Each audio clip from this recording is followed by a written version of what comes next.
शिवाजी राजे की जिद के सामने बाजी प्रभु ने भी हार ना मानने की ठान ली थी। वो शिवाजी राजे को किसी भी कीमत पर विशालगढ़ के लिए जल्द से जल्द रवाना करना चाहते थे। राजे, इस समय स्वराज के दीपक को जलाए रखने के लिए आपका विशालगढ़ पहुंचना बेहद जरूरी है। हम जैसे 1000 मराठा मरे, पर राजे का जिंदा रहना स्वराज के लिए बहुत जरूरी है। बाजी प्रभु ने शिवाजी की तरफ देखते हुए दृढ़ता से कहा, नहीं बाजी, मैं ऐसे नहीं जा सकता। आप मेरे बड़े भाई की तरह हैं। आप वादा कीजिए कि आप जिंदा वापस आएंगे। राजे ने बाजी प्रभु से कहा, हाँ राजे, मैं वादा करता हूं, मैं जरूर जिंदा वापस लौटूंगा। बस आप विशालगढ़ पर पहुंचकर 3 तोप के गोले दाग दीजिएगा, ताकि हमें खबर मिल जाए कि आप विशालगढ़ किले में सुरक्षित दाखिल हो चुके हैं। बाजी प्रभु ने अपनी बात पूरी करते हुए कहा। तभी वहां एक गुप्तचर आता है। राजे, मसूद ने शिवा कासिद को मार दिया है और अब आदिल शाही सेना भी तेजी से इधर की ओर बढ़ रही है। गुप्तचर ने कहा, क्या शिवा को मार दिया? ना जाने मां भवानी स्वराज के इस यज्ञ में अपने कितने वीर सपूतों की आहुति लेंगी। शिवाजी ने दुखी स्वर में कहा। लेकिन आदिल शाही सेना के उनकी तरफ बढ़ने की खबर सुनकर बाजी प्रभु और तानाजी की चिंता बढ़ गई थी। आदिल शाही सेना के आने की खबर के बाद बाजी प्रभु तेजी से शिवाजी राजे की तरफ बढ़ते हैं। राजे, आपको तुरंत विशालगढ़ की तरफ निकलना चाहिए। काफी समय यहीं पर गुजर चुका है। आदिल शाही सेना भी अब इधर की तरफ बढ़ रही है। शिवाजी ने बाजी प्रभु की बात मानते हुए तुरंत ही 300 सैनिकों के साथ विशालगढ़ की तरफ कूच कर दिया। अब बाजी प्रभु बाकी बचे 300 सैनिकों के साथ घोड़खिंड की तरफ बढ़ जाते हैं।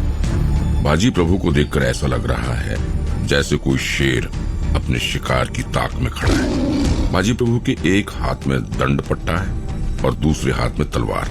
ऐसा लग रहा है कि वो एक झटके में ही पूरी आदिल शाही सेना को खत्म कर देंगे।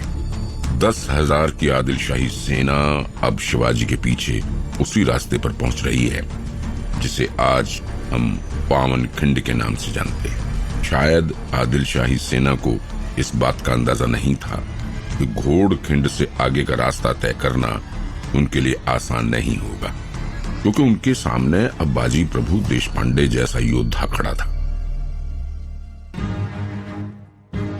बाजी प्रभु देशपांडे, जिनकी वीरता के चर्चे पूरे मावल में थी। बाजी प्रभु देशपांडे, जिनके सामने युद्ध भूमि में टिक पाना भी बहुत बड़ी बात थी। जब एक हाथ में दंड पट्टा और एक हाथ में तलवार लेकर बाजी प्रभु दुश्मनों पर टूट पड़ते थे, तो सामने वाली सेना के लिए बचना बेहद मुश्किल होता था। तानाजी मालूसरे को शिवाजी राजे के साथ विशालगढ़ किले की तरफ विदा करके बाजी प्रभु देशपांडे ने अपने भाई फूलाजी और बाकी के 300 सैनिकों की तरफ देखते हुए कहा, अरे तुम लोग मुझे क्या देख रहे हो? जब तक राजे सुरक्षित विशालगढ़ तक ना पहुंच जाएं, दुश्मनों को रोकने की जिम्मेदारी हमारी है। एक भी दुश्मन इस दर्रे के पार नहीं जाना चाहिए।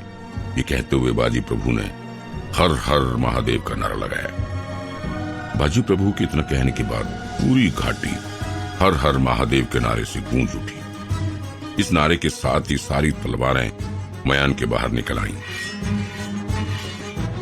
खुद बाजी प्रभु अपने दोनों हाथों में तलवार लेकर वो पहाड़ी घाटी, जिसे गजापुर के खिंड के नाम से जाना जाता था, वहां अपने पांव जमाकर खड़े हो गए।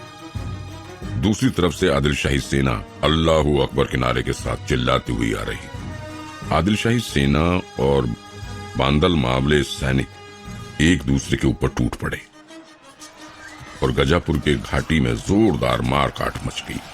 मावले सैनिकों के पराक्रम के आगे आदिल शाही सेना को बार बार पीछे हटना पड़ रहा था और मावले सैनिक अपनी एक योजना के तहत काम कर रहे थे, ताकि एक ही सैनिक आगे की तरफ लड़ता हुआ ज्यादा थक न जाए।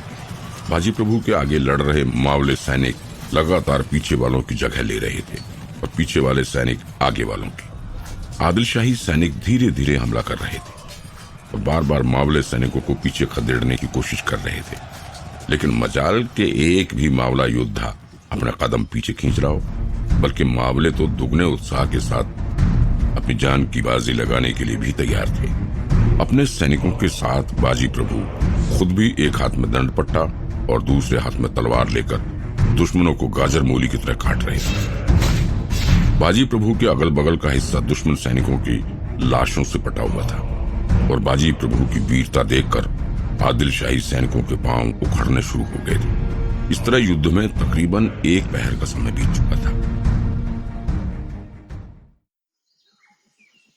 और शिवाजी घने जंगल के रास्ते भूखे पेट और नंगे पांव बचे हुए 300 मावले सैनिकों के साथ विशालगढ़ की तरफ तेजी से बढ़ रहे थे। लेकिन उनके मन में सिर्फ एक ही बात चल रही है कि बाजी प्रभु कैसे होंगे, क्योंकि मात्र 300 सैनिकों के साथ 10,000 की आदिल शाही सेना को रोक पाना एक तरह से नामुमकिन काम है। तानाजी, हमें जल्द से जल्द विशालगढ़ पहुंचना होगा, क्योंकि अभी रात का 1 पहर बीत चुका है। अभी हमें विशालगढ़ पहुंचने में तकरीबन 3 घंटे और लगेंगे। विशालगढ़ पहुंचकर सबसे पहले हमें तोप से 3 गोले दागने हैं, ताकि बाजी प्रभु को पता चल जाए कि हम विशालगढ़ पहुंच चुके हैं। शिवाजी ने तानाजी की तरफ देखते हुए कहा। तानाजी जानते थे कि बाजी प्रभु जान की बाजी लगा देंगे, लेकिन युद्ध क्षेत्र से कभी नहीं हटेंगे और बाजी प्रभु से पार पाना आदिल शाही सेना के लिए आसान नहीं होगा। बिल्कुल राजे, विशालगढ़ पहुंचने में अभी हमें थोड़ा वक्त और लगेगा और हमें अपने कदम और तेजी से बढ़ाने होंगे। और ये जंगल, इन घने जंगलों ने हमारी मदद भी की है, लेकिन आज यही हमारे विलंब का कारण बन रहे हैं। ये कहते हुए तानाजी ने बाकी सैनिकों को और तेजी से कदम बढ़ाने को कहा। हालांकि सैनिकों के पांव पहले से ही तेज थे, लेकिन लगभग पूरी रात दौड़ते हुए सैनिकों की छाती मुंह में आ रही थी। शिवाजी ये बात जानते थे, लेकिन जल्द से जल्द विशालगढ़ पहुंचना जरूरी था। शिवाजी किसी भी तरह बाजी प्रभु को सुरक्षित देखना चाहते थे। यहाँ युद्ध भूमि में बाजी प्रभु अपने हाथ में दंड पट्टा लेकर किसी राक्षस की तरह दुश्मनों का सफाया कर रहे थे, लेकिन उन्हें भी पता था आदिल शाही सैनिकों को ज्यादा समय तक रोकने के लिए एक ठोस योजना की जरूरत होगी। 10,000 की सेना को रोकना मात्र 300 सैनिकों के लिए आसान थोड़ी था, लेकिन बाजी प्रभु सिर्फ युद्ध नीति नहीं बल्कि योजनाबद्ध तरीके से युद्ध करने में भी निपुण थे। मावले सैनिकों ने घोड़खिंड को एक ऐसे दुर्ग में बदल दिया था जिसे पार पाने का रास्ता आदिल शाही सैनिकों को सूझ ही नहीं रहा था। घोड़खिंड की बनावट भी उसके नाम की ही तरह थी। दोनों तरफ 2 ऊंचे कगारों के बीच का ये संकरा रास्ता मावले सैनिकों के लिए बेहद मददगार था। लगभग 100 कदम के इस खिंड में मावले सैनिकों ने दुश्मन सैनिकों की लाशें बिछा दी थी। आदिल शाही सैनिकों को ये समझ ही नहीं आ रहा था कि आखिर मावले योद्धा किस तरफ से आक्रमण कर रहे हैं। आदिल शाही सेना के सामने तो कुछ सैनिक ही लड़ रहे थे, लेकिन बाजी प्रभु ने अपनी छापामार युद्ध नीति का भी पूरा उपयोग किया था। कुछ सैनिकों को उन्होंने कगारों के ऊपर भी बिठा रखा था, जो वहीं से पत्थर और तीरों से आदिल शाही सैनिकों को खत्म कर रहे थे। वीर मावले सैनिक ऊपर से काल बनकर आदिल शाही सैनिकों को खत्म कर रहे थे, तो वहीं नीचे से खुद बाजी प्रभु और उनके भाई फूलाजी सैनिकों को गाजर मूली की तरह काट रहे थे। इधर शिवाजी विशालगढ़ के रास्ते पर थे, लेकिन उन्हें सूचना मिलती है सूर्या राव सुरवे और जसवंत राव ने विशालगढ़ की घेरेबंदी कर ली है ताकि शिवाजी विशालगढ़ ना पहुंच पाए। शिवाजी जानते थे कि उनके सैनिक रात भर दौड़ते हुए ही आ रहे हैं और एक और सेना से लड़ना बेहद मुश्किल होगा, लेकिन शिवाजी के पास कोई और रास्ता भी नहीं था। इस समय विशालगढ़ पहुंचना ही सबसे सुरक्षित था, लेकिन उस पर भी घेरेबंदी।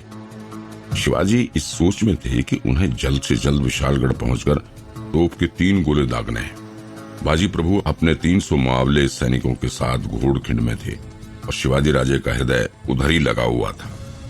शिवाजी अपने किसी भी योद्धा को खोना नहीं चाहते थे, लेकिन लड़ाई अब 2 तरफा हो गई थी। उधर बाजी प्रभु को आदिल शाही सेना को लगातार रोके रखना था।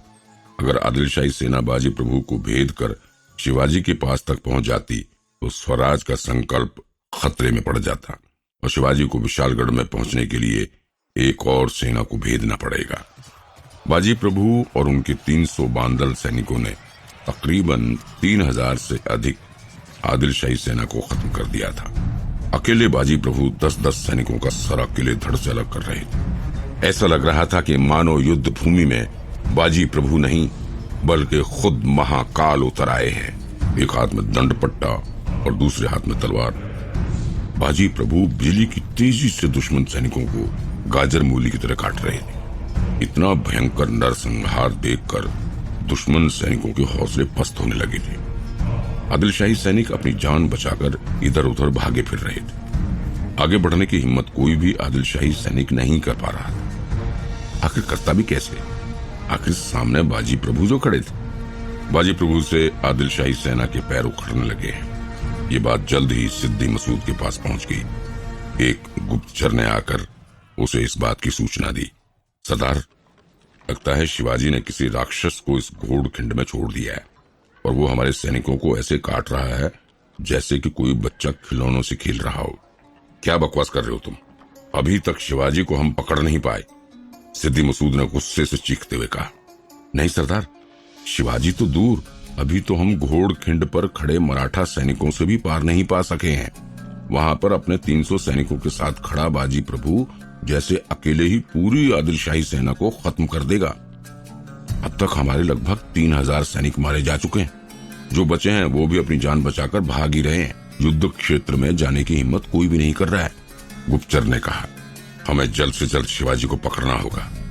विशालगढ़ पहुंचने के बाद वो हमारे चंगुल से बच निकलेगा और हमारे पास कुछ भी नहीं बचेगा। जल्द से जल्द हमें इस बाजी प्रभु को ठिकाने लगाना होगा।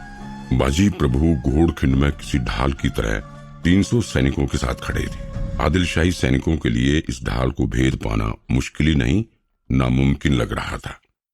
इधर शिवाजी विशालगढ़ किले के पास तो पहुंच गए थे, लेकिन उसे जीतने के लिए पहले सरदार सुरवे और जसवंत राव की सेना को पार करना जरूरी था।